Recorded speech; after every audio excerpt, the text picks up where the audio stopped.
बहुत तेज़ बारिश की आशंका है दोस्तों, और बादल छा चुके हैं पूरी तरह से, देख सकते हैं आप।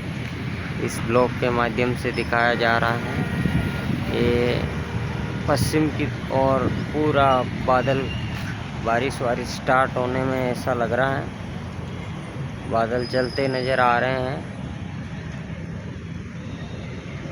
मोबाइल में भी दिखे तो दिखाता हूँ।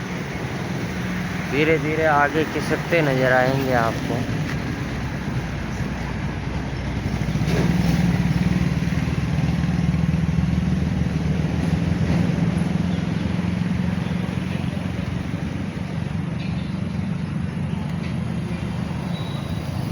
बारिश चालू हो गई हैं और बादल भी फटने लग गए हैं, पूरा घेरा बना रहे हैं।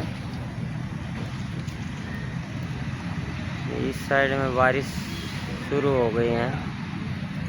लाइव नाउ यूट्यूब चैनल देखना लाइव।